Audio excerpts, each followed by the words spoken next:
सत साहिब सतगुरुदेव की जय। बंदी छोड़ कबीर साहिब जी की जय। बंदी छोड़ गरीबदास जी महाराज जी की जय। स्वामी राम देवानंद जी गुरु महाराज जी की जय हो।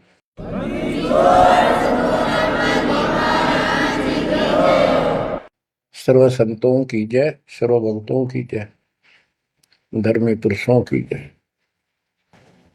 श्री काशी धाम की जय, श्री सुडानी धाम की जय, श्री क्रोथा धाम की जय, श्री बरवाड़ा धाम की जय। सत साहिब गरीब नमो नमो सत पुरुष को नमस्कार गुरु के नहीं। सुर नर मुनिजन साधुआ संतों सर्वसदी नहीं।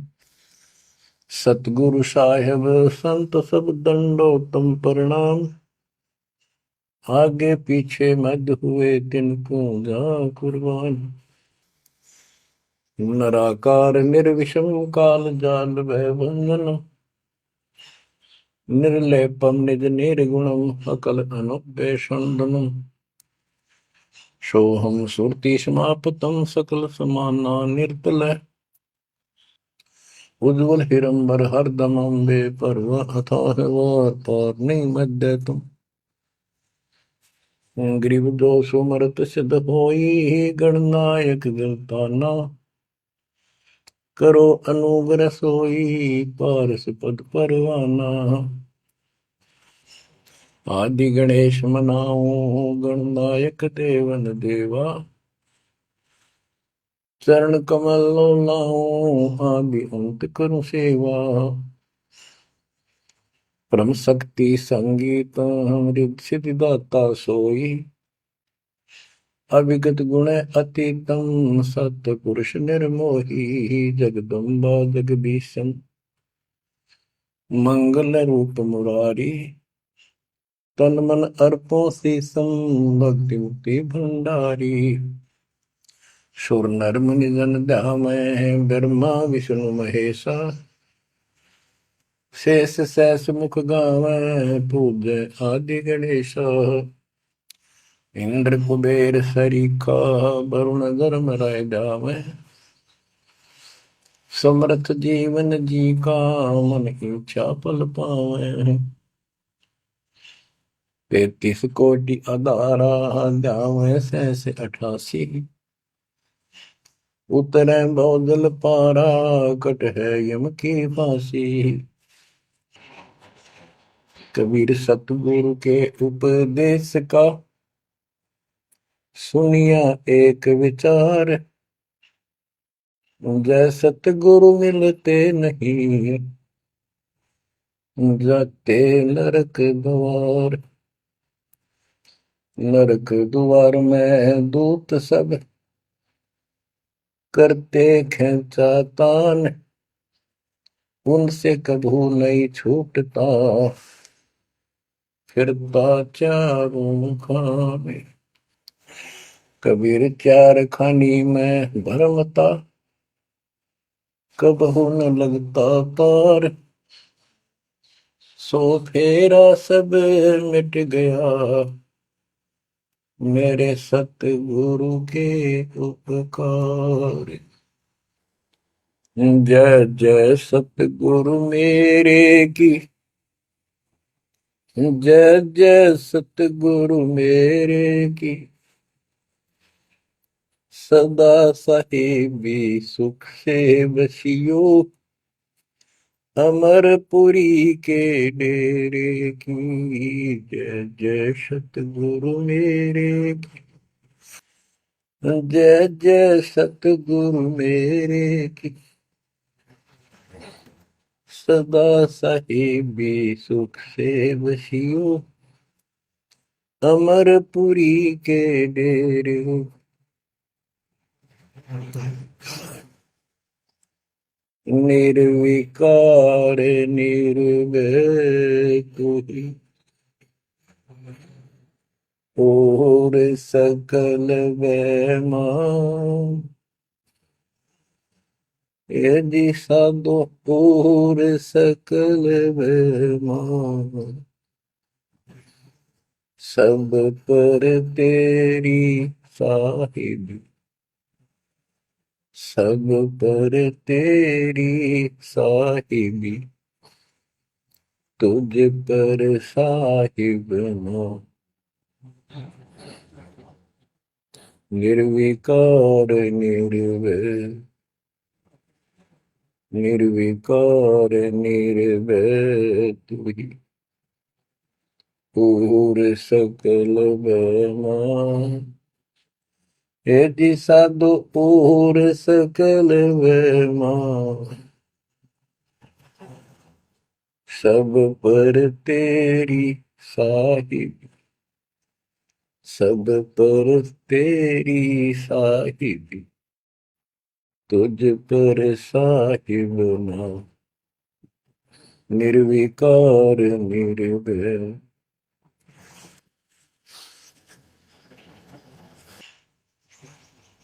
परम पिता परमात्मा कबीर जी की प्यारी आत्माओं, परमेश्वर की असीम रजा से, अपने पिता की असीम कृपा से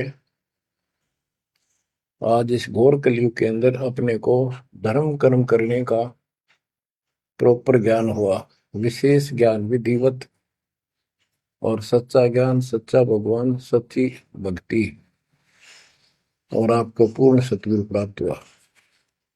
जो इस गंदे लोक में आकर हम परमात्मा को फिर भुला दिए, भूल गए, भुला दिया हमारे को, भूले नहीं। ये त्रिगुण में माया, रजगुण धर्मा से निकल रहा है गुण, सतगुण विष्णु जी से, तमगुण शंकर जी से हमारे ऊपर इतना जबरदस्त प्रभाव रखता है कि हम सब भूल जाते हैं और इनसे प्रेरित होकर के सारे उल्टे काम करें। ब्रह्मा जी के गुण से या ठाठ बाट की इच्छा होती है, राजपाट की इच्छा होती है, और संतानों उत्पत्ति बाई फोर्स कराई जाती है, जीव के वश का नहीं होता। और फिर ममता मोह एक ऐसा रोग लगा रखा है, ये सबता लग जाता है। किसी से 10 दिन ठीक से बात कर ले, उससे मोह हो जा, और अपने परिवार में जन्म लेने वाले बच्चों को से तो होना ही होना, हुआ तो 8% सीने से लगाते हैं उनको। रूह होता क्या है? ये काल का आहार तैयार करवाया जाता है। गीता अध्याय 7 श्लोक 12 में कहा है कि अर्जुन, रजगुण तमगुण सतगुण, रजगुण ब्रह्मा, सतगुण विष्णु, तमगुण शिव जी, इन तीनों गुणों के द्वारा जो कुछ भी हो रहा है उसका निमित्त मैं हूं, मैं इनमें नहीं हूं, यानी मैं इनसे अलग हूं, ऊपर हूं। रजगुण ब्रह्मा से उत्पत्ति, सतगुण विष्णु से मोह ममता एक दूसरे में जकड़ देना, सतीथी बोल रहे इसको, अब टिके रहे यहाँ पर, और तमगुण शंकर से संहार। ये है यहाँ का प्रोसीजर। हमारी आंख कतई नहीं खुलती क्योंकि प्रेशर ज्यादा है, इतना दबाव है, जीव की अवस्था नहीं है। आपको इतना ज्ञान सुना दिया और सुना रहे हैं, इस ज्ञान से आपके अंतःकरण में ये फाइनल हो जाएगा एक दिन, क्योंकि बार बार कोई वस्तु सुनते हैं उसका धीरे धीरे धीरे धीरे असर बनना शुरू होता है। हम बातें सुनते हैं, सत्संग सुनते हैं, विचार मालिक के सुनते हैं, वाणी सुनते हैं, तो एक बार तो कति वैराग आ जाता है कि सचमुच बहुत गलत जगह फंस गए या कुछ भी अपना लेंगे।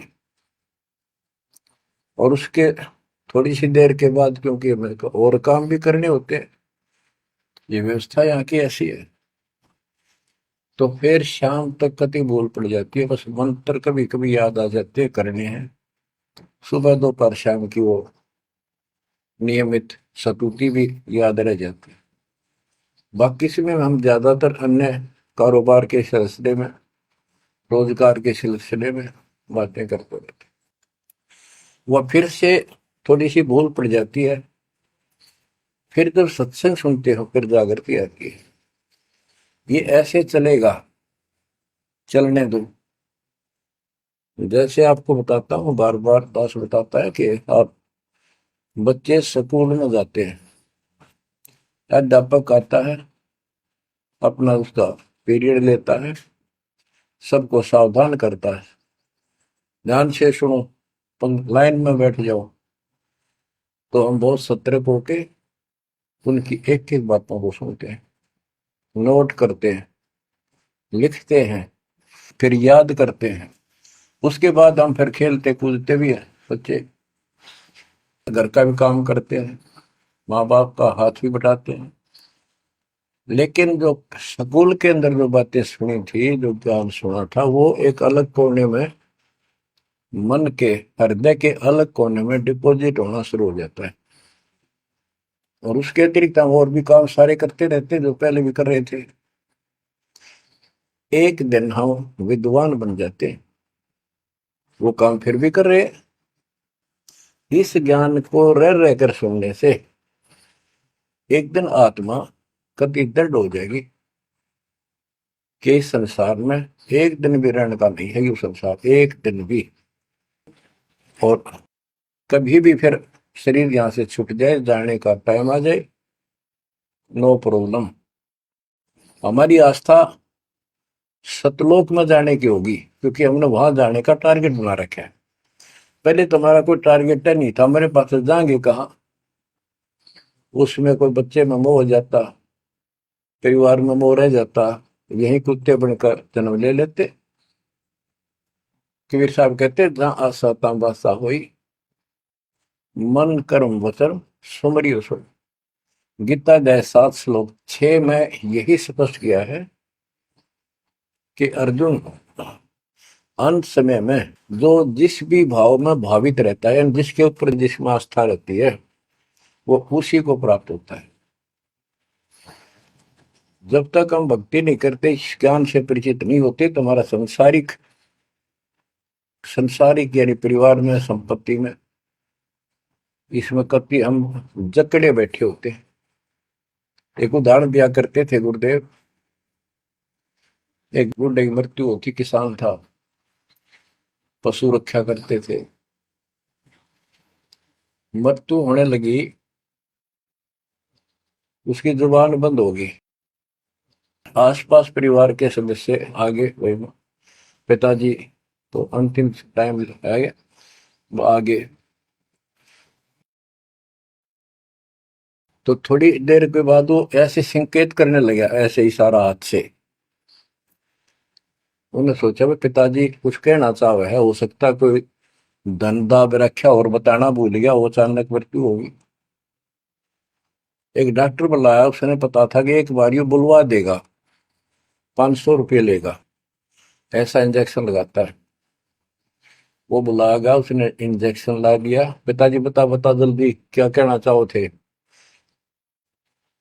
एक गाय का बछड़ा झाड़ू मुंह में दे रहा था, उन्हें खराब कर रहा था। जो बोला, देख यो बछड़ा झाड़ू चाबे, तुम कित मर गए, नाश करोगे मेरे जाए पाछे, ये नुकसान कर दिया। 2.5 आने की झाड़ू 500 रुपये पड़ गई हुए। जहां साता बासा हुई, वहीं पर कुत्ता गधा पशु बढ़कर वहीं जन्म लेगा। तो हमारी ये वृत्ति यहाँ से हटेगी, इस ज्ञान से अंतिम समय आप यहाँ कुछ याद नहीं आओगा। इस ज्ञान ने सुनते रहे और भक्ति करते रहे, मर्यादित रहे। ज्ञान के साथ साथ यह भक्ति आपको सहारा देगी अंतिम समय में, मन को उधर धकाने के लिए। वैसे नहीं धकता है, बहुत ताकतवर है, ब्रह्मा विष्णु महेश मन का आधार मान रहे। ये ज्ञान और इस भक्ति की शक्ति इस आत्मा को न धका देगी ऊपर। अंत समय में सेकंडों के अंदर सतलोक बैठे पाएंगे। इस पर लगे रहना, इस मार्ग से जैसे दास आपको बताता जाएगा। अमर करूं सतलोक पठाऊं, ताकि बंदी छोड़ करूं। कबीर साहब कहते हैं, मैं अमर करूं सतलोक पठाऊं भेज दूं, इसलिए बंदी छोड़ कर लाता। अब यहाँ ये क्यों हो रहा है, क्या हो रहा है, आपको सब पता है। पहले तो नहीं था, पर अब पता लग गया आपको, बिल्कुल सही पता लग गया। माता पिता के सामने बच्चे एक या दो तुरंत मर जाते हैं, टक्कर मारते रह जाते हैं, हाथ कुछ नहीं आना, और कई महीने वर्षों तक उसकी याद सताती रहती।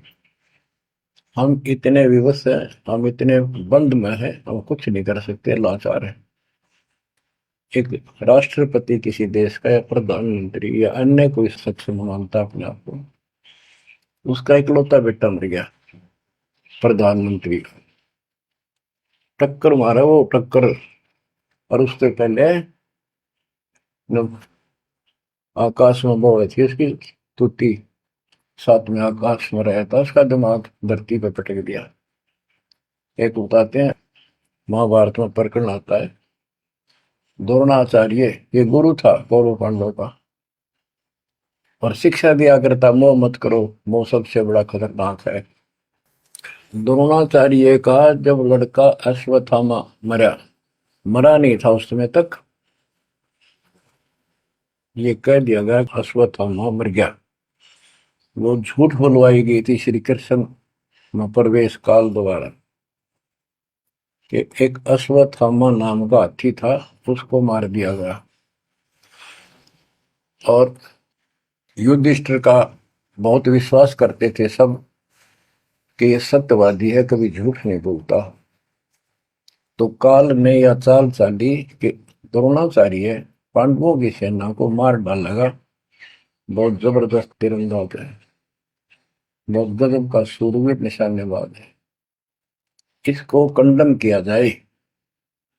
तो उसको कंडम करने का तरीका अपनाया कि इसको एक झूठी खबर फैलाई जाए कि इसको थॉमस का बेटा मर गया युद्ध में, फिर ये पागल हो जाएगा।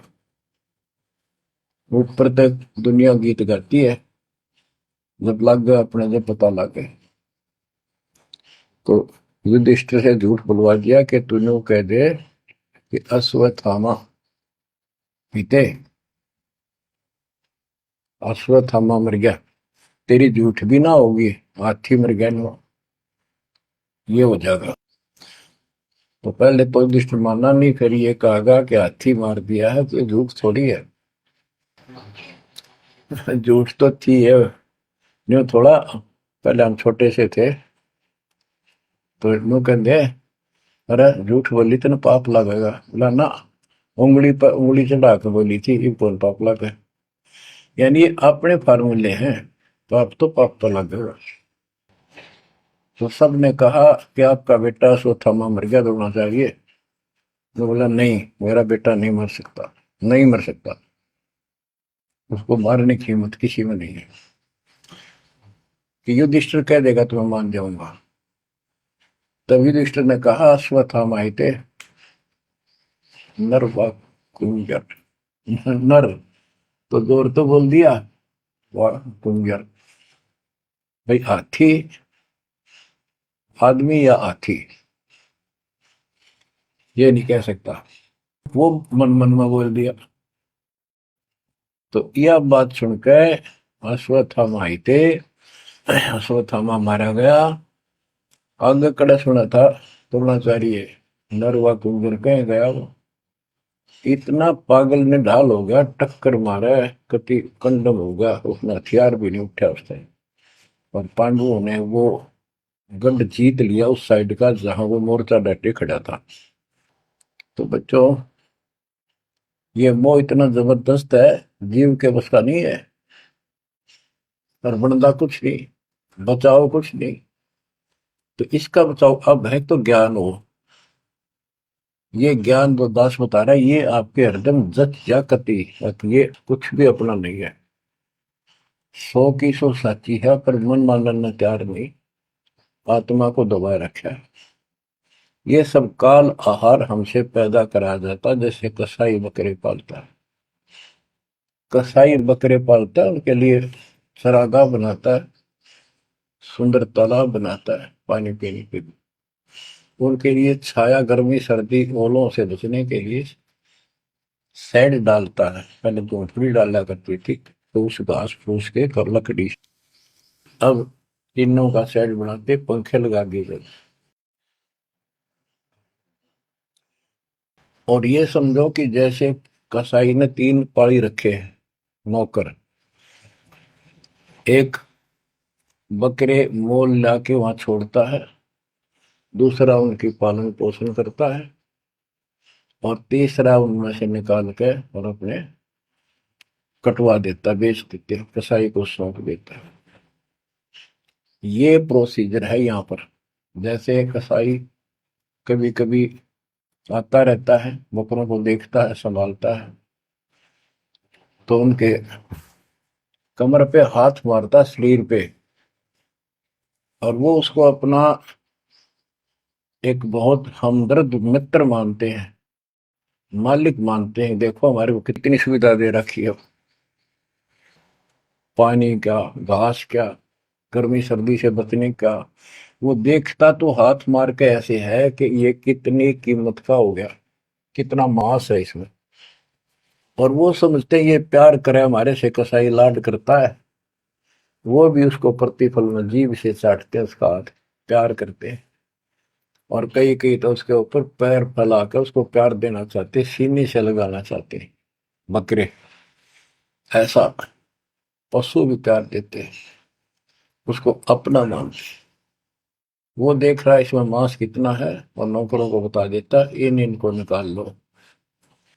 उसका कोई रहम नहीं है, कितना लाड करो, कितने उसके गुण गाओ। उसने उद्देश्य यही है, उसका मतलब यही था, उनको पालने का। कबीर साहब कहते हैं, खाई खुराक का पैन पोशाक का यम का बकरा पलता है। या बढ़िया बढ़िया माल खा के और सुंदर सुंदर कपड़े, ड्रेस, कटपट फैंसी के कपड़े, ये पहनेंगे वो पहनेंगे। कहते खाई खुराक का पैन पोशाक का यम का बकरा पड़ता है। काल के बकरे पड़न लग रहे हो तुम। इन बातों को बच्चों अच्छी तरह हृदय में बैठा लो एक कोने में। संसार में रहेंगे, रहना पड़ेगा, लेकिन परमात्मा की शरण में रहेंगे, मर्यादित रहेंगे। काल का कोई अटैक आप पर नहीं होगा, ना आपके परिवार पर होगा, ना किसी धन संपत्ति व्यवसाय पर होगा। ये सत्कर मान लेना। हम मर्यादा को हल्के में ले लेते हैं, और ये हमारे विनाश का कारण होता है। गलती हम करते हैं, कोई काल का ऐसा अटैक आने का समय हो गया और वो नुकसान हो गया, तो भक्ति और छोड़ देते हैं, हो गया सर्वनाश। भक्ति छोड़ दी, भगवान की शरण छोड़ दी, फिर और कहाँ ठिकाना रह गया। कटी पतंग हो गई। कटी पतंग का कोई अस्तित्व नहीं रहता, कुछ देर उड़ जरूर सकती है, अंत में पता नहीं कि कर पेड़, बबूल के पेड़ में उड़ कर फड़फड़ कर कपाटती है। ऐसे फंसे रह जाओगे तुम इस काल के जाल में, कांटेदार झाड़ियों, इस गंदे लोग। तो बच्चों इस बात का सख्त ध्यान रखो, यदि आपने यहां से निकलना है, मर्यादा ना टूटे। और मर्यादा ये पता नहीं कितने प्रकार से टूट जाती है।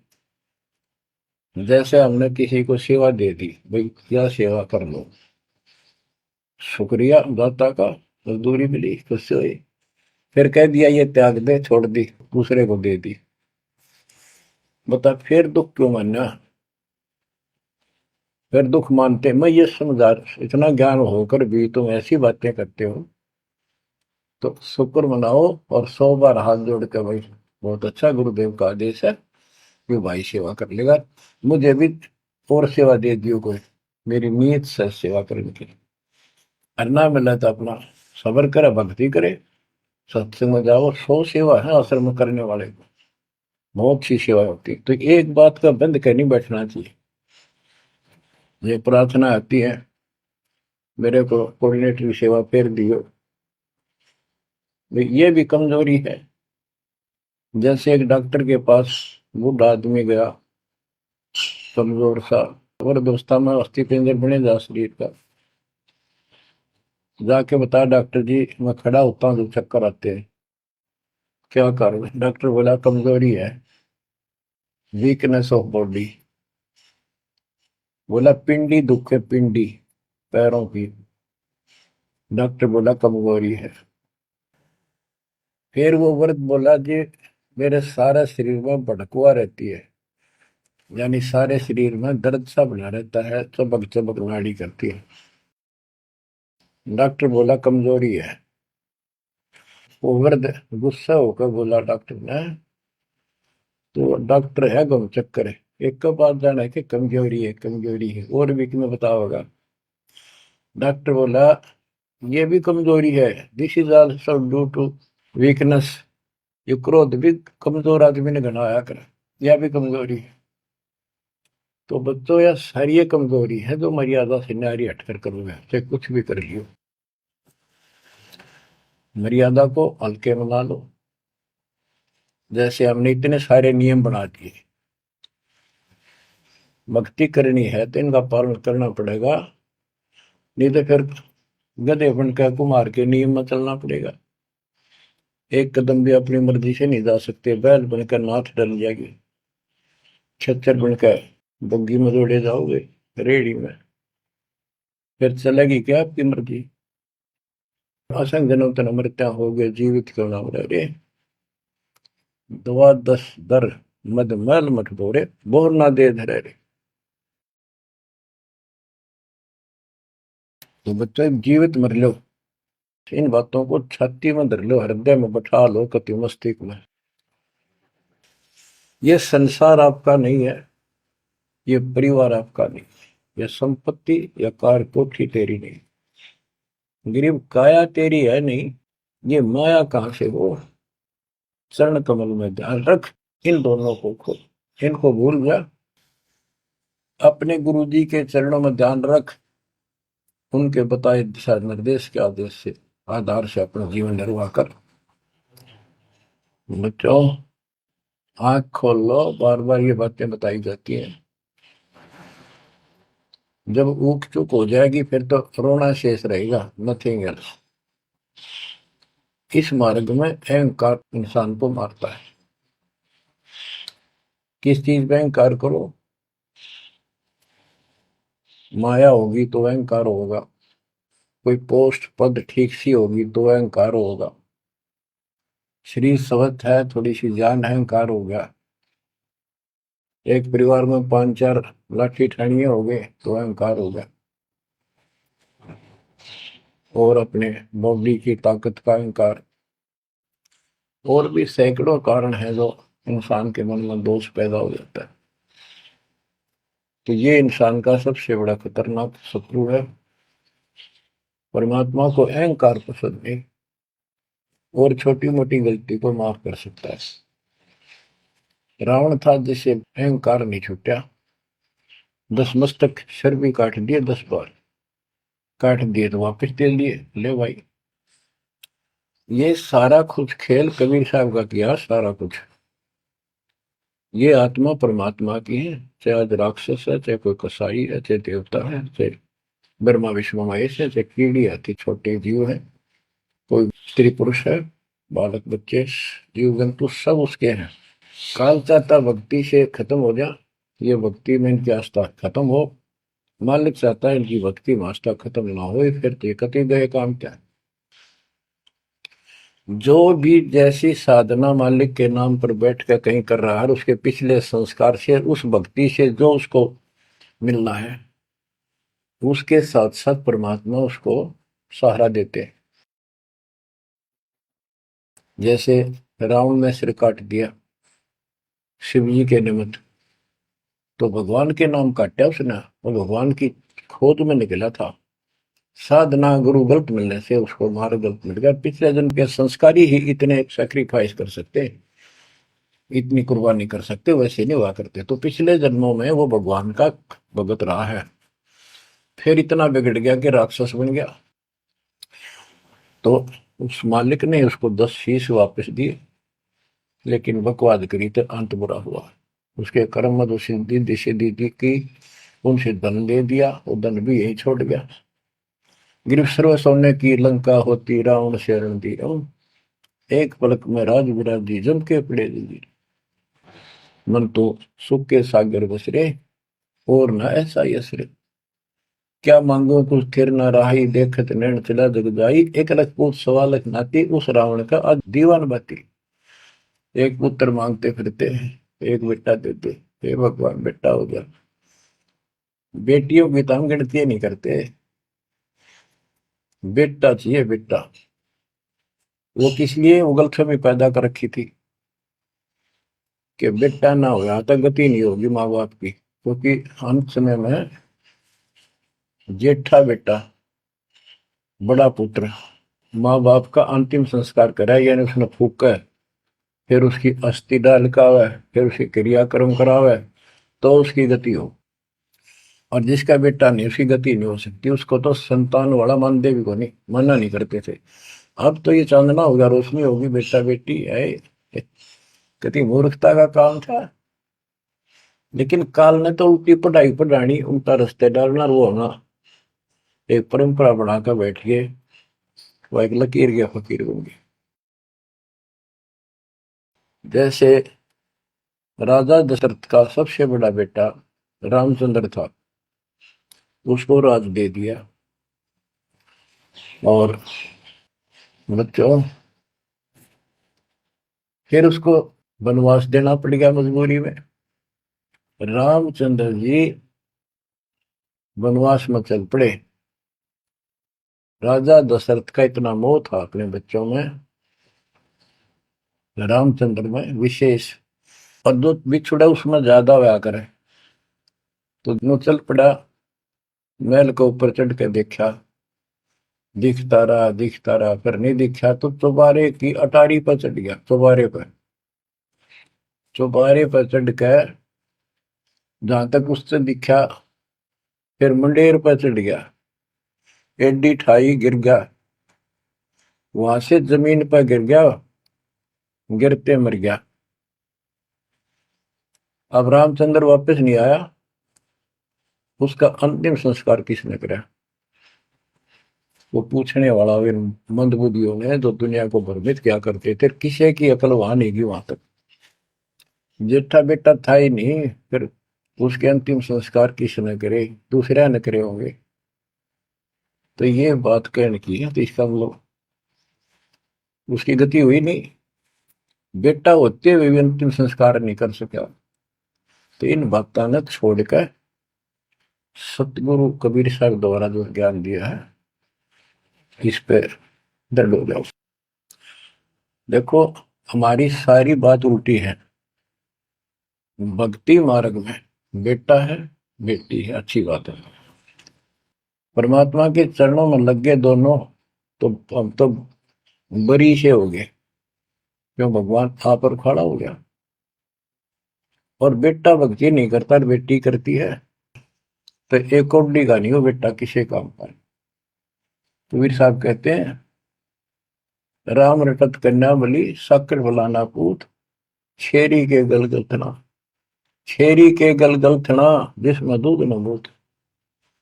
बकरी के गल में एक खाल लटका रहा थन के साथ, व्रत की खाल। कहते वो बेटा था गल का, ऐसे वजन है सिर पर, बेमतलब का व्रत का दिखावा है। और वह बेटी अच्छी, राम रटत कन्या बली, सकट बलाना पूत। तो बच्चों, ये दातम मार्ग है, इसमें सारी बातें पहले से विपरीत हैं।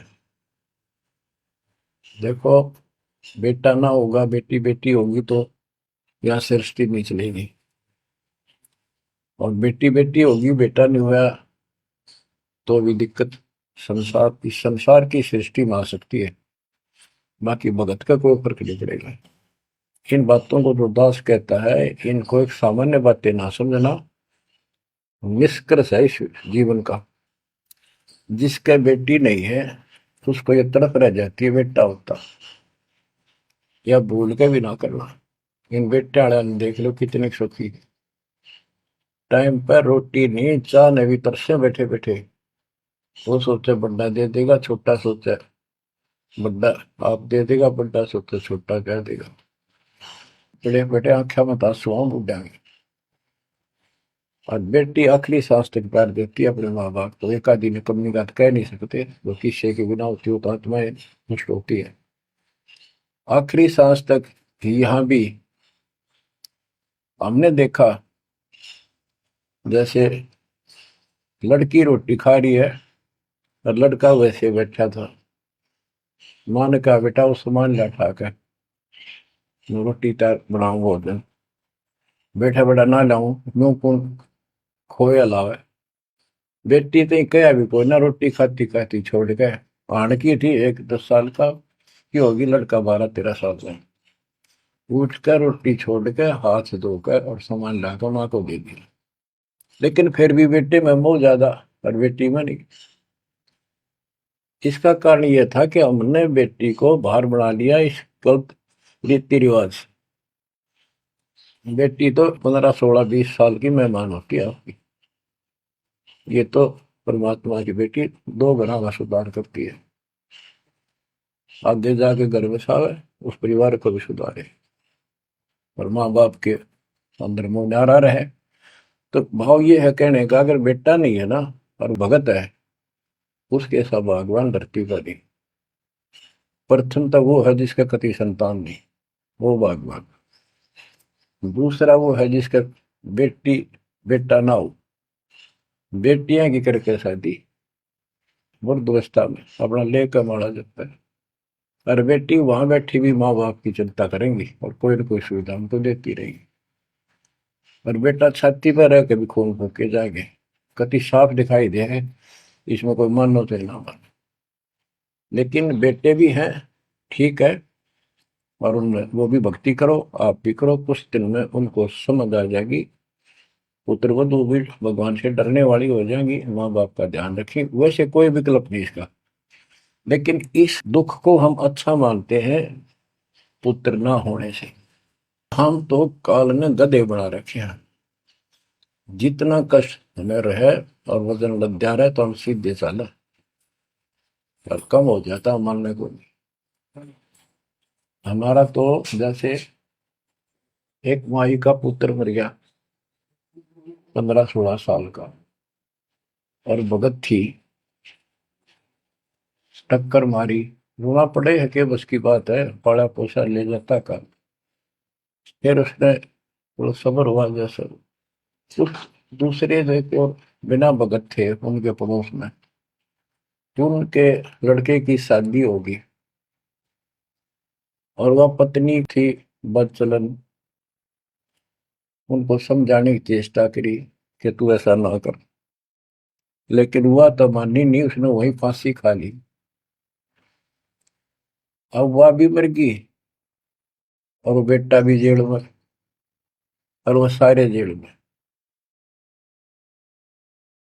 वो दहेज के कारण, एक बेटा था ऐसे ही, उसने बहू को प्रताड़ित किया दहेज लेने के लिए।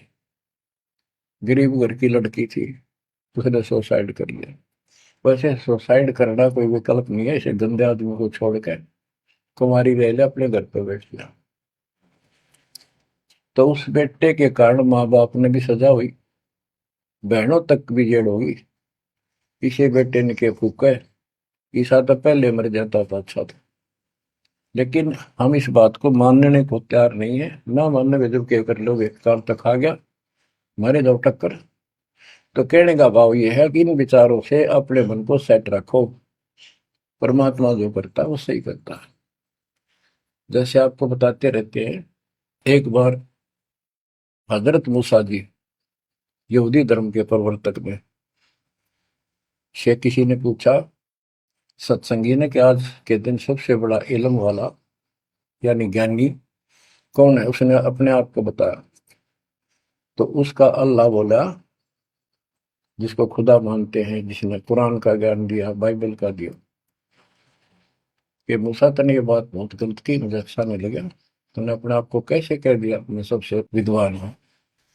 अब मूसा जी भी अपनी जगह ठीक थे जी, यो ज्ञान आपसे प्राप्त हुआ, आप भगवान खुदा हो, और खुदा जो ज्ञान देता हुआ सबसे उत्तम होता है। मैं उसी के आधार पर कह दिया। बोला नहीं, तेरा ज्ञान तो अल के ज्ञान के सामने फासिक भी नहीं, कुछ भी नहीं है। तो अलखिजर के पास मूसा जी पहुंच गए। अलखिजर जी ने कहा, कबीर साहब थे वो, कि मेरी तो बातों को माननेगा नहीं, विश्वास नहीं करेगा, जो मैं को बातें माननी पड़ेगी, कोई ऑब्जेक्शन नहीं होना चाहिए, और बोल लेगा नहीं, सुन देखता देखता रही। वो बोला, मूसा जी बोले, बिल्कुल महाराज, जैसे आप कहोगे, मुझे सब्र करने वाला पाओगे, कति मैं ऑब्जेक्शन नहीं करूंगा आपकी बातों में। अगर तू खरा उतरा तो ज्ञान बताऊंगा, ना बताऊंगा नहीं। उसने रास्ते में चलते, एक जवान लड़का था, 17-18 साल का, अलखिजर ने पकड़ के और उसकी गर्दन पकड़ के मार दिया। तो मूसा जी बोले, तनिष बेकसूर को मार दिया, तेरा दिमाग खराब है, यूं क्यों मारा तेने, क्या बिगाड़ा तेरा इसको। तो अलखिजर बोला, मैंने कहा था मैं जो करूँ तू देखता रहिए, बोलना नहीं है, मेरी क्रिया पे अविश्वास ना करना। मूसा जी ने अपनी गलती मानी, चल पड़ा। ऐसे ऐसे 2-3 और कारण गए, सब में उसने ऐसे ऑब्जेक्शन किया, आखिर में वो बिना हार गया। मूसा कि मैं इस योग्य नहीं, मैं आपकी बातों को अविश्वास करता रहा हूँ। लास्ट बता दिया कि इस क्रिया के बाद तो फिर ऑब्जेक्शन किया तो मैं तेरे से बात नहीं करूंगा, ना पे बताऊंगा। ज्ञान बोला भी ठीक है, उस पर भी हार गया वो। तब अलखेजर बोला, सुन ले, ज्ञान तो तूने बताऊ नहीं, और वो लड़का क्यों मारा था। वो ऐसा दुष्ट पैदा हो गया था, इसके माँ बाप भगत हैं, और उनको इतना परेशान करता, वह रो रो का टाइम काटते। उसके स्थान पर भगवान ने उनके घर में 50 साल की उम्र में एक बेटी का जन्म दिया। उनका सुखी जीवन रहा। ये प्रमाण है उसके अंदर, बाइबल के अंदर। तो बच्चों, ये सत्कर मान लो, मालिक जो करे उसको सही मानो। ऊक चूक हो भी जाए तो भगवान से दूर ना हो जाना। वो जो करेगा भगवान कभी गलत नहीं करेगा, ये तो आपने मानना ही पड़ेगा। गलत तो हम करे बैठे, हाँ यू काल करवाने लगेगा, पर रोज गलत हुआ है, एक दिन भी तो नहीं। तो बच्चों, परमात्मा की प्रत्येक क्रिया पर विश्वास रख कर चलो तुम। हमने चाहे कितना नुकसान होता दिखे, रज करम ताराम की रजा दरशीष, दास गरीब दरस परस, तिस बैठे जगदीश। हम अपनी विचारधारा को ऊपर रखा है, जो घिसी पट्टी और बिल्कुल बकवादों से भरी होती है। इस कारण से हम भगवान पे विश्वास, गुरु जी पे विश्वास, और सब क्रियाओं पे विश्वास करके अपने कर्म छोड़ के फिर काल के जाल में फंसे रह जाते। और वहां कुछ है ही नहीं वो तो सारे उल्टे कर्म, बेसिक परंपरा बनावटी है। बच्चों, विश्वास करो अपने बंदी छोड़ पे, विश्वास नहीं करोगे तो मार खाओगे। गरीबदास जी कहते हैं, गरीब सर्जन अर्जुन को सतगुरु मिले, मक्के मदीने माही, 64 लाख का मेल था, दो गन सब ही जाही। गरीब चंडाली के चौक में सतगुरु बैठे आए, 64 लाख गारत गए, दो रहे सतगुरु पाए। गरीब सरजुन अर्जुन ठाहरे, सतगुरु की प्रतीत, सतगुरु यहाँ ना बैठिए, यो द्वारा है नीच। गरीब ऊंच नीच में हम रहे, हांड चाम की दे, सरजुन अर्जुन समझियो, रखियो शब्द सने। बच्चों, सरजुन और अर्जुन नाम के दो मुसलमान थे। इनके नाम तो मुसलमान पद्धति पर थे। परमात्मा मक्का मदीने में गए तो वहां बहुत से चमत्कार किए। इन दोनों आत्माओं को समझ में आई ये बात। फिर ये सारी संगत में वहां मुसलमान थे, 2 वक्त मुसलमान रहे। इन्होंने कहा, वैसे तो काफी थे मुसलमान भी, पर ये विशेष दृढ़ थे, सब नियमों का पालन करने वाले थे। तो इनका नाम बदल के सरजुन और अर्जुन रख दिया। परमेश्वर कबीर जी ने संगत की परीक्षा लेने के लिए एक लीला की। कि ये विश्वास करते हैं या नहीं करते हैं। क्योंकि भक्तों में गुरुदेव के आदेश का भी पालन कम होने लगा था। जैसे एक लड़की थी, उसको ज्ञान हुआ वो गलत काम करती थी, वैसा थी। अपना जीवन सुधारने के लिए मालिक से ज्ञान सुना, सत्संग में आने लगी, तो संगत वाले उसको धिक्कारने लगे। गुरु जी से बताया, गुरु जी ने सत्संग के माध्यम से कहा, भाई आपने इस चीज से कोई लेना देना नहीं, कोई सत्संग सुनेगा नहीं तो आत्मा कैसे साफ होगी, कपड़े को पानी साबुन लगेगा नहीं, उसका मैल कैसे उतरेगा। फिर भी वो जैसे तैसे अटपट करते रहते हैं। एक दिन मालिक ने परीक्षा ली, एक लड़की उस वैश्या को हाथी पर बैठाया, हाथी किराए पर लिया, हाथ में गंगा जल, सफेद पानी बोतल में भर लिया जैसे शराब हो। लड़की के कंधे पर हाथ रख लिया, सारी काशी में घुमा दिया, साथ में रविदास जी थे। तो जितने भी सबको पता चलता है, लोग देखते गए, शिष्यों को बुला बुला के लाओ, देख हम तो क्या करते, वहां पर वैश्या तक जाती है, दुल्हा कैरेक्टरलेस है।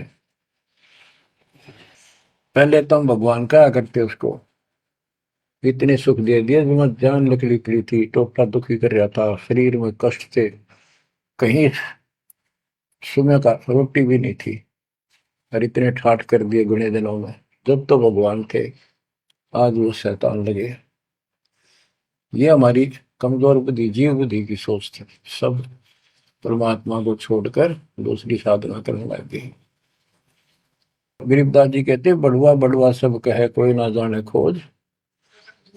क्यों ऐसे किया था उस मालिक ने, इसको कोई नहीं समझ सका।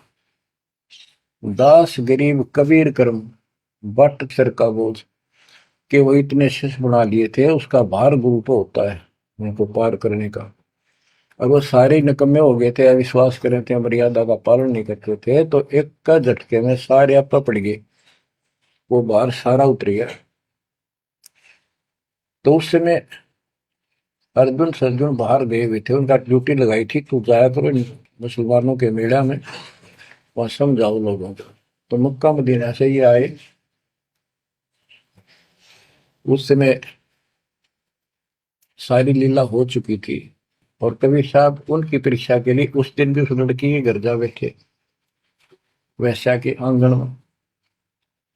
अर्जुन सर्जुन को बताया कि गुरुजी तब भाई कति गिर गए, जुल्म कर दिया सरेआम, वैश्या के साथ हाथी में घूम रहे थे, शराब पी रहे थे।